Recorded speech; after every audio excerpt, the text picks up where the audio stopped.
আসসালামু আলাইকুম এভরিওয়ান। আজকে আমার আরেকটা পছন্দের শাক রান্না করব। এই শাকগুলো পাওয়া যায় না।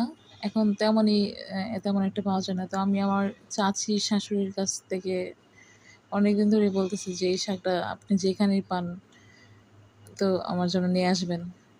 তো ওনাদের বাড়ির পেছন দিক থেকে নাকি অনেক ঝোপের মধ্যে হইছে। তো এখান থেকে আমার জন্য নিয়ে আসছে। তো এই শাকটা আমার এত ভালো লাগে। তো আমি রান্না করব এখন। শুকনা মরিচগুলো ভালো করে ভেজে নিচ্ছি। এই শাকটা কিন্তু শরীরের জন্য অনেক উপকারী, অনেক ভালো একটা শাক। শাক বলতেই উপকারী, সব শাকই উপকারী। আমরা প্রচুর শাক যদি খাই তাহলে শরীরের জন্য অনেক ভালো হবে। আমি তেমন শাক রান্না করি না। আমার হাজব্যান্ড শাক তেমন একটা পছন্দ করে না। কিন্তু আমার অনেক ভালো লাগে, অনেক। বিশেষ করে যদি মাংস রান্না করি তো আমার শাক একটা রান্না করতেই হবে। আজকে দুপুরবেলা গরুর মাংস রান্না করছি।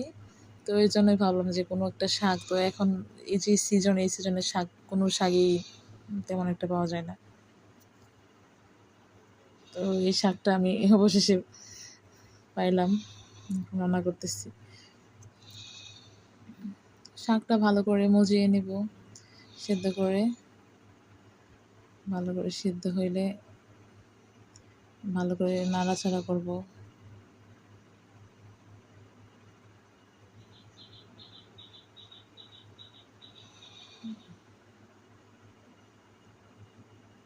শাকটা ভালো করে নাড়াচাড়া করে যে শুকনা করে নিছি, পানিটা একদমই শুকনা হবে, একদমই পানি রাখা যাবে না। তো এই যে শাক পুরোপুরি হয়ে গেছে, তো আমি শুকনো মরিচগুলো দিয়ে দিলাম, দিয়ে এবার উল্টে পাল্টে নিতেছি। শাক থেকে একটা অন্যরকম একটা ঘ্রাণ আসতেছে, অনেক মজার।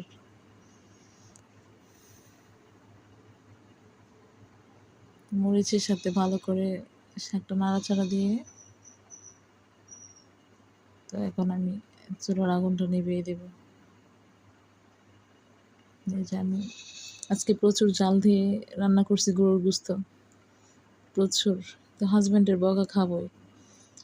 গরুর গোস্তের ঝোল রান্না করলাম প্রচুর ঝাল দিয়ে। তো এখন আমি শাক দিয়ে খাবো। দুপুরের জন্য রান্না করা হলো। তো শাক দিয়ে গরুর মাংস খেতে কিন্তু অনেক মজা। এটা যারা এই মজাটা বুঝে তারা কিন্তু এই মজা ছাড়বে না।